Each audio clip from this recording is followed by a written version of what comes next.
नमस्कार साथियों, कैसे हो आप सभी। मैं आशा करता हूं कि आप लोग बहुत अच्छे होंगे, स्वस्थ होंगे और आप सभी की पढ़ाई भी बहुत ही अच्छी चल रही होगी। प्यारे बच्चों, आज का क्लास बहुत ही ज्यादा इंपॉर्टेंट है आप सभी बच्चों के लिए, क्योंकि आज के क्लास में हम लोग पढ़ने वाले हैं क्लास 12th फिजिक्स का 50 मोस्ट वीवीआई ऑब्जेक्टिव क्वेश्चन। ये 50 ऑब्जेक्टिव आपके बोर्ड परीक्षा के लिए बहुत ही ज्यादा इंपॉर्टेंट है। तो प्यारे बच्चों, आज के क्लास को आप सभी ध्यान से देखिएगा और आज के क्लास में दिए जाने वाले सारे प्रश्नों को आप लोग अच्छे से याद भी करते चलिएगा। ओके, तो चलिए फिर क्लास को स्टार्ट करते हैं। उससे पहले अगर आप इस चैनल पे नए जुड़ रहे हो तो सब्सक्राइब करके जुड़ सकते हो हमारे साथ। ओके जी, चलिए फिर क्लास को स्टार्ट करते हैं। फर्स्ट नंबर सवाल आपके सामने है, सभी बच्चे चैट सेक्शन में आंसर को लगाते चलिएगा और लास्ट में बताइएगा कि इस 50 ऑब्जेक्टिव में आप लोग सही कितना कर पाते हो। देखिए पहला नंबर सवाल क्या कहना, पानी का परावैद्युत स्थिरांक होता है। अब बता दो, dielectric constant of water is, पानी का परावैद्युत स्थिरांक हमारा क्या होता है, तो वो हमारा 80 होता है। इसीलिए करेक्ट आंसर जो है वो हो जाएगा ऑप्शन नंबर ए। सभी बच्चे याद रखिएगा, पानी का परावैद्युत स्थिरांक 80 होता है और यह क्वेश्चन कई बार आपके बोर्ड एग्जाम में आ चुका है। चलिए अगले प्रश्न की ओर बढ़ते हैं। दूसरा नंबर सवाल देखिए क्या कह रहा है, आवेश का विमा होता है। बता दो, बहुत ही इंपॉर्टेंट क्वेश्चन है। आज के क्लास का सबसे इंपॉर्टेंट जो क्वेश्चन है वो है आवेश का विमा क्या होता है। तो the dimension of charge is, आप लोगों ने एक फॉर्मूला पढ़ा है कि सर धारा आई बराबर जो होता है वो क्यू बटा में टी होता है। क्यू बटा में टी होता है, क्यू हमारा क्या है तो चार्ज, हमको चार्ज निकालना है तो क्यू बराबर आप लिख सकते हो आई टी। आई हमारा धारा है, धारा को हम लोग एम्पियर में लिखते हैं तो हम लोग ए और टी लिख सकते हैं। कौन सा ऑप्शन में दिया गया है, तो option number A is the correct answer. Option number A is the correct answer of this question. याद रखिए आप लोग, बहुत इंपॉर्टेंट है। ओके, चलिए तीसरे नंबर सवाल की ओर बढ़ते हैं। तीसरा नंबर सवाल देखिए आपके सामने ये रहा, बताना इसका सही जवाब क्या होगा। संबंध क्यू बराबर एन ई में निम्नलिखित में कौन सा है जो एन का मान संभव नहीं है। ये एन क्या है तो एक नंबर है, ये क्यू क्या है तो चार्ज है और ई क्या है तो इलेक्ट्रॉन का चार्ज है। तो सभी मैं बता चुका हूं। ये एन क्या होता है तो 1 2 3 ऐसे लिख सकते हो, 1 हुआ 2 हुआ 3 हुआ। ये कभी भी पॉइंट में नहीं होता, इसलिए कह सकते हो हमारा जो राइट आंसर वो हो जाएगा 4.2, जो कि एन का मान संभव नहीं है। इलेक्ट्रॉन का चार्ज जो होता है वो होता है 1.6 into 10 to the power -19 coulomb के बराबर होता है। इसको भी आप लोग बच्चा पार्टी याद रखिएगा, ये भी बहुत इंपॉर्टेंट है। अगर आपसे पूछ देखिए इलेक्ट्रॉन का चार्ज कितना होता है तो 1.6 into 10 to the power -19 coulomb के बराबर होता है। और ये नंबर जो होता है वो होता है 1 2 3 4 5 6 अनंत तक हो सकता है, लेकिन कभी भी ये पॉइंट में नहीं हो सकता, ये कभी भी डेढ़ नहीं हो सकता है, अढ़ाई नहीं हो सकता है। इसलिए correct answer option number C हो जाएगा। चलिए अगले प्रश्न की ओर बढ़ते हैं। अगला प्रश्न देखिए, चौथा नंबर सवाल क्या कर रहा है, विद्युत विभव है क्या है, बता दो। आप लोग सभी बच्चे बताएंगे विद्युत विभव क्या होता है। फोर्थ का राइट आंसर सभी बच्चे बता दो। विद्युत विभव बराबर जो होता है वो क्या होता है तो भी विद्युत विभव को हम लोग भी के द्वारा डिनोट करते हैं, जो कि इसका ऐसा ही मात्रक होता है। भी बराबर जो फॉर्मूला होता है वो होता है W upon Q. W upon Q होता है और यह एक क्या होता है तो स्केलर क्वांटिटी होता है, यानी कि अदिश राशि होता है। विद्युत विभव अदिश राशि है और वोल्ट बराबर जूल प्रति कूलम होता है। इसको भी आप लोग याद रखिएगा, ये भी बहुत इंपॉर्टेंट है। ओके, चलिए पांचवा नंबर सवाल की ओर बढ़ते हैं। ये रहा आपके सामने, बता दो इसका सही जवाब क्या होगा। बताएंगे सभी बच्चे, जब किसी वस्तु को आवेशित किया जाता है तो उसका द्रव्यमान क्या होता है। जब किसी भी वस्तु को आवेशित किया जाता है तो उसका द्रव्यमान क्या होता है, ये पूछा गया आप लोगों से। 5 का सही जवाब सभी बच्चे बता दो। जब किसी वस्तु को आवेशित किया जाता है तो उसका द्रव्यमान बढ़ या फिर घट सकता है। राइट आंसर डी हो जाएगा। 5 का डी बिल्कुल राइट आंसर हो जाएगा बच्चा पार्टी, याद रखिएगा, ये भी क्वेश्चन बहुत इंपॉर्टेंट है। ओके, चलिए अगले प्रश्न की ओर बढ़ते हैं। अगला प्रश्न ये रहा आपके सामने, 6 नंबर सवाल है, कूलम्ब बल क्या है। कूलम्ब बल जो होता है वो क्या होता है, बता दो आप लोग। 6 का राइट आंसर, कूलम्ब बल क्या होता है। केंद्रीय बल होता है, विद्युत बल होता है, ए और बी दोनों होता है, या इनमें से कोई नहीं। 6 का सही जवाब सभी बच्चे बता दो। तो कूलम्ब बल जो हमारा होता है वो केंद्रीय बल भी होता है और विद्युत बल भी होता है। इसलिए आप कह सकते हो central force and electrical force दोनों होता है। Correct answer option number C हो जाएगा, ए और बी दोनों हो जाएगा। ऑप्शन नंबर सी बिल्कुल राइट आंसर हो जाएगा बच्चा पार्टी, याद रखिएगा आप लोग। चलिए 7 नंबर सवाल को देखिए आपके सामने, ये रहा, बता दो इसका सही जवाब क्या होगा। और यह क्वेश्चन सभी बच्चे का सही होना चाहिए। साबुन के एक बुलबुले को जब आवेशित किया जाता है तो उसकी त्रिज्या क्या होती है, बता दो आप लोग। साबुन के एक बुलबुले को जब आवेशित किया जाता है तो उसकी त्रिज्या क्या होती है। 7 का राइट आंसर सभी बच्चे फटाफट से चैट सेक्शन में बता दो। जब साबुन के एक बुलबुले को आवेशित किया जाता है तो उसकी त्रिज्या क्या होती है। 7 का राइट आंसर बता दो, तो वो क्या होता है, सीधे रूप से बढ़ जाता है। Option number A right answer हो जाएगा 7 का। 8 नंबर सवाल देखिए आपके सामने, ये रहा। 8 नंबर सवाल का जवाब बता दो क्या होगा। किसी विद्युतीय क्षेत्र में चालक को रखने पर, क्या किसी विद्युतीय क्षेत्र में चालक को रखने पर उसके अंदर विद्युतीय क्षेत्र क्या होता है, बता दो आप लोग।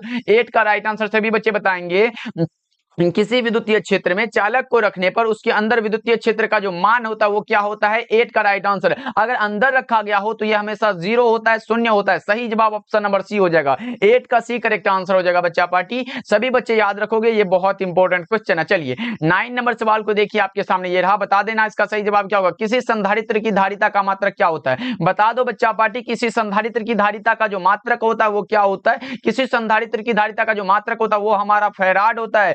सही जवाब ऑप्शन नंबर सी होगा, 9 का सी राइट आंसर हो जाएगा बच्चों, याद रखिएगा आप लोग। चलिए अगले प्रश्न की ओर बढ़ते हैं। 10 नंबर सवाल का जवाब बताना सभी बच्चे। 10 नंबर सवाल का जवाब बता दो, 1 वोल्ट बराबर क्या होता है। अभी तो मैंने बताया, जस्ट मैंने बताया, वो जो पूछा गया था कि विद्युत विभव क्या है, वो मैंने बताया कि वो क्या है, तो अदिश राशि है। और वह मैं बताया था कि विद्युत विभव का ऐसा ही मात्रक वोल्ट होता है और V बराबर W/Q होता है। तो W क्या है, तो जूल हो जाएगा इसका मात्रक, और Q चार्ज का कूलम हो जाएगा, यानी कि जूल प्रति कूलम हो जाएगा। तो देख लो कौन सा ऑप्शन में मिला लो ना, ऑप्शन नंबर बी हो जाएगा। 1 वोल्ट बराबर 1 जूल प्रति कूलम हो जाएगा बच्चा पार्टी, लगा लो option number B right answer हो जाएगा, 100% बी करेक्ट आंसर हो जाएगा। चलिए 11 नंबर सवाल की ओर बढ़ते हैं। नए नए बच्चे जितने भी जुड़ रहे हैं तो आप सब सब्सक्राइब करके जुड़ सकते हो हमारे साथ, बिल्कुल फ्री क्लासेस दिए जाते हैं जो आपके बोर्ड एग्जाम के लिए इंपॉर्टेंट होता है। ओके जी, चलिए अगले प्रश्न की ओर बढ़ते हैं। तो आप हमारे साथ जुड़ सकते हो, सभी बच्चे एक बार क्लास को जरूर लाइक करिएगा। देखिए निम्नलिखित में कौन सदिश राशि है, बता दो 11 का राइट आंसर क्या होगा। निम्नलिखित में कौन सा है जो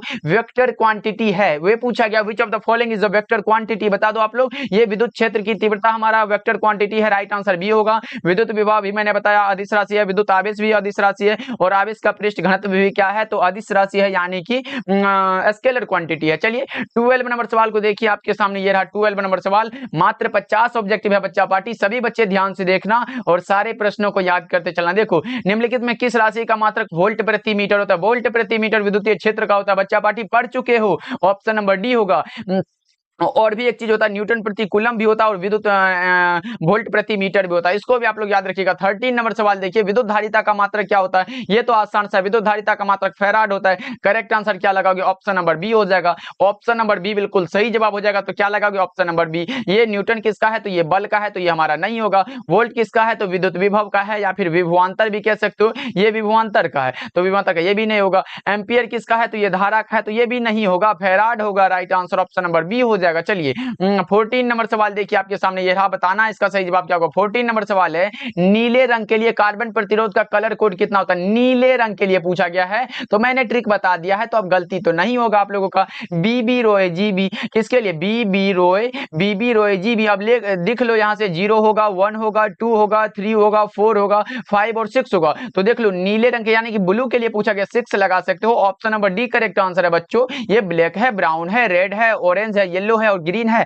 और ब्लू है, तो याद रखिएगा सभी बच्चे, कॉपी में नोट कर लो इसको। चलिए 15 नंबर सवाल देखिए आपके सामने, ये रहा 15 नंबर सवाल है, कार्बन प्रतिरोध के हरे रंग के कोड का मान क्या होता है। कार्बन प्रतिरोध के हरे रंग के कोड का मान अगर आपसे पूछा गया है तो अभी मैंने बताया, हरा रंग किस में आया था बता दो एक बार, बीबी रोए, यहां लिख लो बीबी रोए जीबी, देख लो ग्रीन मतलब हरा होता है, यानी कि यहाँ 5 हो जाएगा, राइट आंसर सी हो जाएगा। ऑप्शन नंबर 0 से स्टार्ट करना, 0 1 2 3 4 5 हो जाएगा ना, ऑप्शन नंबर कौन सा होगा, तो सी हो जाएगा करेक्ट आंसर। चलिए अगले प्रश्न को देखते हैं। 16 नंबर सवाल है, प्रतिरोधों के समानांतर क्रम में निम्नलिखित में कौन सी राशि समान रहती है। समान रहने वाला हमारा एक ही तो है, वो है हमारा पोटेंशियल डिफरेंस, यानी कि विभवांतर होता है, option number A correct answer है, 16 का ए हो जाएगा, 16 का ए सही जवाब है बच्चों, याद रखिएगा। 17 नंबर सवाल देखिए क्या कह रहा है, विद्युत हीटर में जिस तत्व का व्यवहार किया जाता है, जिस पदार्थ का उपयोग करते हैं, वो हमारा नाइक्रोम होता है, ऑप्शन नंबर डी आपका सही जवाब हो जाएगा। विकल्प डी जितने भी बच्चे लगाए हो सही जवाब हो जाएगा बच्चा पार्टी, याद रखिएगा। चलिए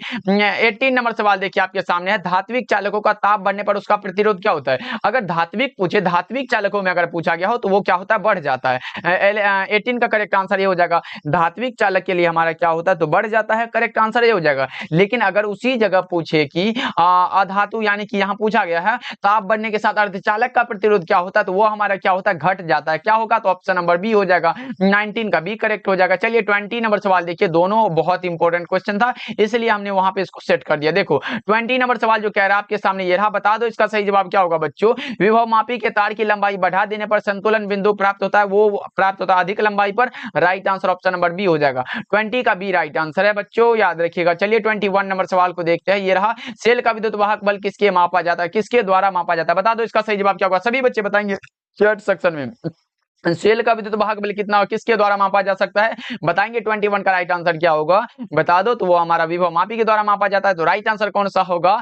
ऑप्शन नंबर डी होगा। इलेक्ट्रोमोटिव फोर्स को जो मापते हैं वो विभव मापी के द्वारा मापते हैं, तो डी होगा करेक्ट आंसर। चलिए अगले प्रश्न की ओर बढ़ते हैं। आज का क्लास तो हिंदी और इंग्लिश दोनों मीडियम वालों के लिए है, तो बच्चों एकदम बहुत अच्छे से याद कर लो। एमीटर का प्रतिरोध कितना होता है? एमीटर मैंने बताया था, अगर सिर्फ एमीटर हो, अगर सिर्फ आपके सामने क्या हो? एमीटर हो, तो आप कहना कि सर ये क्या होता है कि बहुत कम होता है।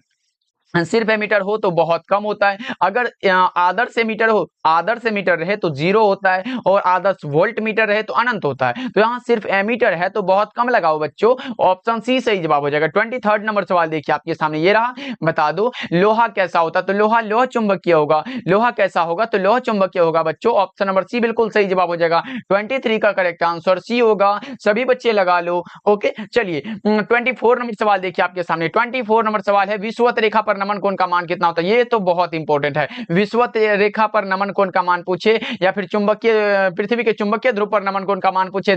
अगर चुंबकीय ध्रुव पर नमन कोण का मान पूछे तो 90 डिग्री होता है, लेकिन विषुवत रेखा पर पूछे तो 0 डिग्री होता है। 0 करेक्ट आंसर ये हो जाएगा। ऑप्शन नंबर ए बिल्कुल सही जवाब हो जाएगा। याद रखिएगा सभी बच्चे, बहुत इंपॉर्टेंट है। मैंने बताया पृथ्वी के चुंबकीय ध्रुव पर नमन कोण का मान पूछे तो कितना लगाओगे? 90 डिग्री होता है बच्चा पार्टी, याद रखिएगा। चलिए अगले प्रश्न की ओर बढ़ते हैं। 25 नंबर सवाल देखिए। नमन कोण का मान उत्तरी ध्रुव से, नमन कोण का मान कहां जा रहा है? विषुवत रेखा की ओर। किससे? उत्तरी ध्रुव से विषुवत रेखा की ओर जा रहा है, तो ये ऑब्वियसली घटेगा। ऑप्शन नंबर सी हो जाएगा राइट आंसर। विषुवत रेखा पर क्या घटता ही है? 0 तक चला जाता है। अभी मैंने बताया विषुवत रेखा पर नमन कोण का मान कितना होता है? 0 होता है, और नमन कोण का मान उत्तरी ध्रुव से विषुवत रेखा की ओर जा रहा है तो घटेगा। ऑप्शन सी बिल्कुल राइट आंसर हो जाएगा बच्चों। और क्लास अच्छा लग रहा हो तो लाइक भी करते चलना आप लोग। ओके चलिए लास्ट में करने के चक्कर में आप लोग भूल जाते हो बच्चों, तो एक बार क्लास पे जरूर लाइक करिएगा। किसी चुंबक का चुंबकीय आघूर्ण क्या होता है? किसी चुंबक का जो चुंबकीय आघूर्ण होता है वो हमारा सदिश राशि होता है, यानी कि वेक्टर क्वांटिटी होता है। The magnetic moment of magnet कौन सा? तो vector quantity. Right answer B हो जाएगा 26 का।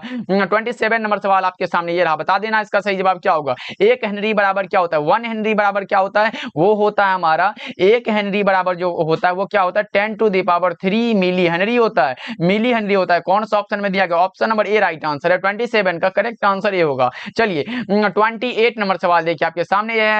डायनेमो की क्रिया निम्नलिखित में किस सिद्धांत पर आधारित होता है? डायनेमो का कार्य सिद्धांत किस पर आधारित है? बता दो आप लोग। 28 का राइट आंसर तो वो हमारा होता है विद्युत चुंबकीय प्रेरण पर, यानी कि इलेक्ट्रोमैग्नेटिक इंडक्शन। राइट आंसर कौन सा होगा? तो ऑप्शन नंबर बी हो जाएगा। ओके चलिए 29 नंबर सवाल देखिए आपके सामने ये रहा। 29 नंबर सवाल का जवाब बता दो। अन्योन्य प्रेरकत्व का मात्रक क्या रहा? अगर आपसे पूछे कौन सा प्रेरकत्व पूछे, या फिर स्व प्रेरकत्व पूछे, प्रेरकत्व पूछे, अन्योन्य प्रेरकत्व पूछे, सबका हमारा हेनरी ही होता है, तो राइट आंसर सी हो जाएगा। चलिए 30 नंबर सवाल को देखिए बच्चा पार्टी, ये रहा आपके सामने। बता दो प्रतिबाधा का मात्रक क्या होता है? ये भी मैं बता चुका हूं आपके सामने। अगर रहे, इसको थोड़ा सा कलर चेंज करके बता दे रहा हूं। अगर आपके सामने क्या रहे? अगर आपके सामने रहे प्रतिबाधा, क्या प्रतिबाधा रहे, या फिर कौन सा प्रतिरोध रहे, प्रतिरोध रहे, या फिर कौन सा धारित या प्रतिघात रहे। प्रतिघात भी कह सकते हो, तो आप लिख लो यहाँ पर प्रतिघात भी रहे। प्रतिघात भी अगर आपके सामने हो, या फिर धारितीय प्रतिघात हो, धारितीय प्रतिघात भी हो, तो आप कह देना कि सर इसका जो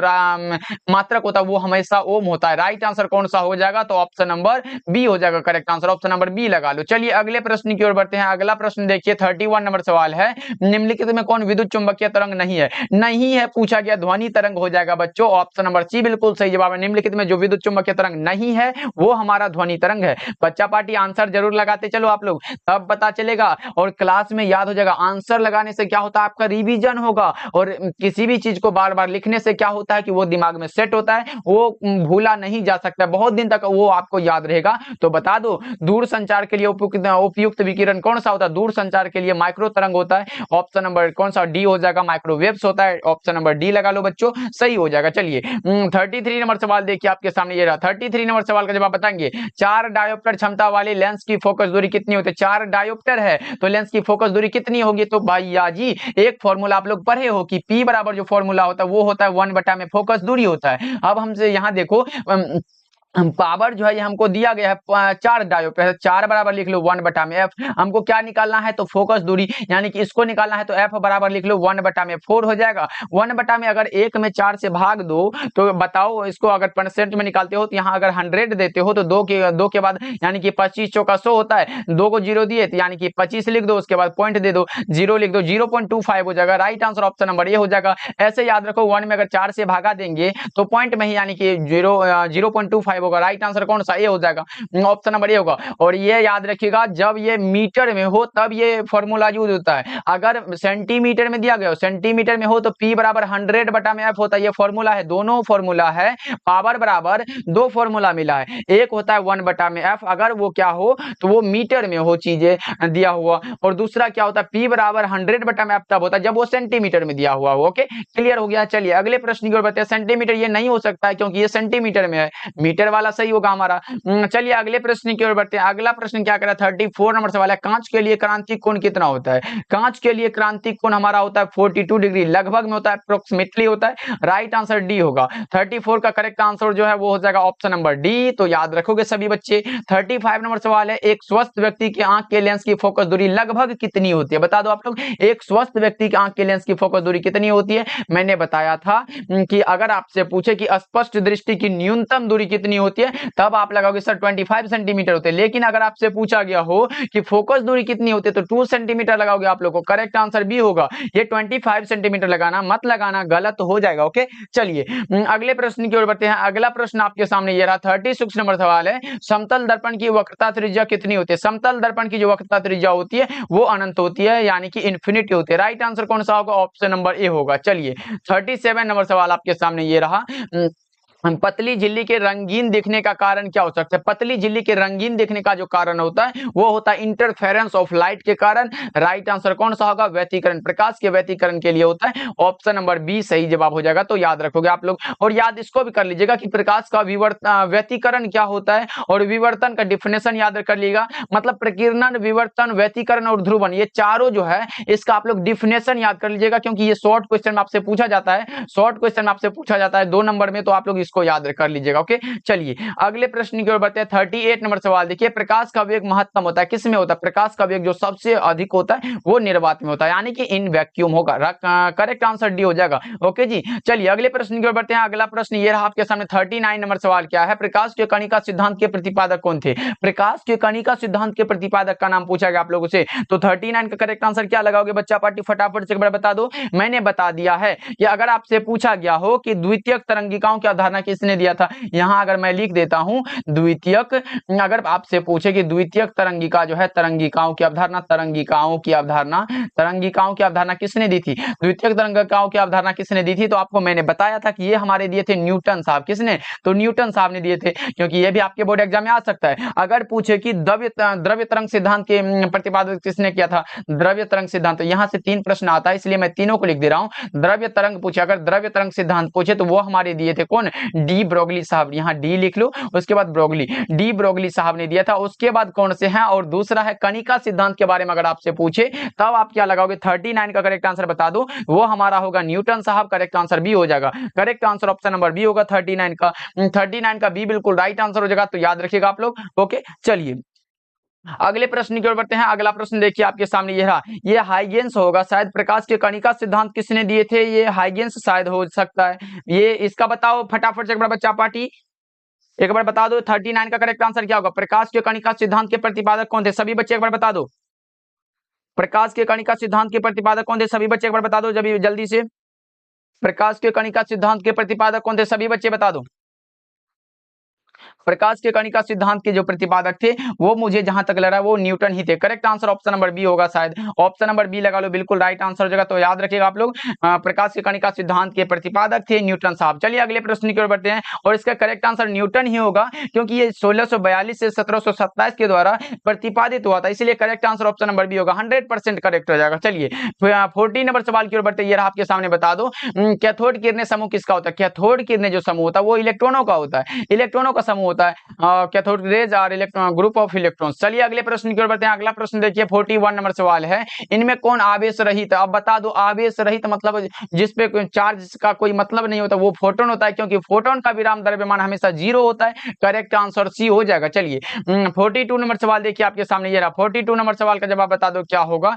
मिलिकन की तेल बूंद विधि द्वारा ज्ञात किया जाता है इलेक्ट्रॉन का क्या? मिलिकन की तेल बूंद विधि द्वारा ज्ञात किया जाता है, क्या ज्ञात किया जाता है? तो इलेक्ट्रॉनों का क्या ज्ञात किया जाता है? आवेश। ऑप्शन बी राइट आंसर हो जाएगा। चार्ज ज्ञात किया जाता है बच्चों, याद रखिएगा। एक भी प्रश्न मैं आपको नहीं चाहता कि आपको गलत बता दूं और आपके बोर्ड एग्जाम में आपका गलत हो जाए, इसलिए सारी चीजों को समझा के पढ़ाना पड़ता है। चलिए अगले प्रश्न की ओर बढ़ते हैं। अगला प्रश्न क्या करा आपके सामने ये रहा, बता दो इसका सही जवाब क्या होगा? 43 नंबर सवाल है, हाइड्रोजन स्पेक्ट्रम की कौन सी श्रेणी अवरक्त भाग में नहीं पड़ती है? बता दो इसका सही जवाब क्या होगा? हाइड्रोजन स्पेक्ट्रम की कौन सी श्रेणी है जो अवरक्त भाग में नहीं पड़ती है? नहीं के लिए हो तो वो लाइमन सीरीज होता है। Right answer option number D होगा। 43 का correct answer option number D हो जाएगा, तो सभी बच्चे याद रखिएगा। चलिए 44 नंबर सवाल आपके सामने ये रहा। 44 नंबर सवाल का जवाब बता दो, एक सरल सूक्ष्मदर्शी से बना हुआ प्रतिबिंब कैसा होता है? एक सरल सूक्ष्मदर्शी यानी कि आपसे पूछा गया सिंपल माइक्रोस्कोप के द्वारा जो प्रतिबिंब बनता है वो बनता है काल्पनिक और सीधा। करेक्ट आंसर बी होना, ए होना चाहिए। 44 का correct answer option number A हो जाएगा, तो सभी बच्चे याद रखिएगा। ओके चलिए 45 नंबर सवाल आपके सामने ये रहा, बता दो इसका सही जवाब क्या होगा? निम्नलिखित में कौन सा सही है? द्विआधारी के लिए पूछा गया, तो 12 सब में है, तो 12 का निकाल के देख लेते हैं, सही हो जाएगा हमारा। अगर 12 का निकालते हैं तो 2 छक्का 12 होता है, 0 कुछ नहीं बचा, 0 लिख दो। फिर 2 तिया के 6 होता है, 0 बचा, कुछ नहीं बचा। फिर उसके बाद अगर 2 एकम 2 लिखो तो 1 हो जाएगा, 1 हो जाएगा। मतलब 1100 किस में है? 1100, ये नहीं होगा, ये भी नहीं होगा और ये भी नहीं होगा, होगा ऑप्शन नंबर ए। 1100 है, ऑप्शन नंबर ए लगा लो, करेक्ट हो जाएगा। चलिए अगले प्रश्न की ओर बढ़ते हैं। अगला प्रश्न क्या करा? 46 नंबर सवाल है, दाता अपद्रव्य परमाणु की संयोजकता कितनी होती है? दाता अपद्रव्य परमाणुओं की जो संयोजकता होती है वो कितनी होती है? 46 का राइट आंसर बताएंगे सभी बच्चे,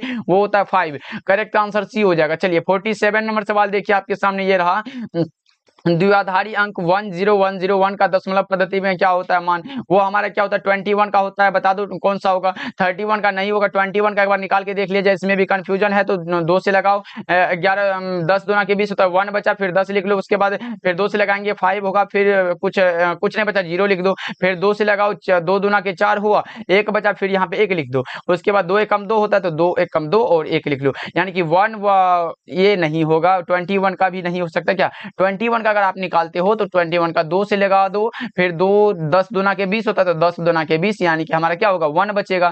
फिर अगर 2 से लगाओ, 2 पंचे 10 होता है, तो नहीं 1 नहीं बचा, 0 लिख लो। फिर 2 दूना के 4 होता है, तो यहाँ पे क्या होगा? 2 दूना 4, हमारा 1 बचा तो 1 यहाँ पे लिख दो। उसके बाद क्या होगा? 2 एकम 2 होगा, तो यहाँ कुछ नहीं बचा, 0 लिख लो, यानी कि 10101 कौन सा? तो हमारा 21 का ही निकल के आता है। ऑप्शन नंबर बी बिल्कुल सही जवाब हो जाएगा, तो सभी बच्चे याद रखिएगा। चलिए 48 नंबर सवाल देखिए आपके सामने क्या कर रहा है, डायोड का उपयोग करते हैं। डायोड का उपयोग जो करते हैं वो करते हैं रेक्टिफायर की तरह दिष्टकारी की भांति। राइट आंसर सी हो जाएगा 48 का। चलिए 49 नंबर सवाल को देखिए आपके सामने ये रहा, बता दो पी प्रकार के अर्धचालक में आवेश वाहक कौन होते हैं? पी प्रकार के अर्धचालक के लिए पूछा गया, तो वीवर यानी कि होल होता है, जिसको आप लोग छिद्र भी बोल सकते हो, छिद्र ये भी होता है, आपके बोर्ड एग्जाम में आया हुआ है, इसलिए करेक्ट आंसर बी हो जाएगा। चलिए अगले प्रश्न को देखते हैं। 50 नंबर सवाल है, किसी बिंदुवत स्रोत से परिमित दूरी पर तरंगाग्र कैसा होता है? किसी बिंदुवत स्रोत से परिमित दूरी पर जो तरंगाग्र होता है वो गोलाकार होता है। ऑप्शन नंबर ये होगा, स्फेरिकल होता है। ऑप्शन नंबर ये लगा लो, तो सही जवाब हो जाएगा। तो चलिए बच्चा पार्टी, आज का क्लास आपको कैसा लगा कमेंट करके बताइएगा, और आज के क्लास में इस 50 ऑब्जेक्टिव में आप लोग सही कितना कर पाए ये भी कमेंट करके बताइएगा। मिलते हैं फिर अगले क्लास में।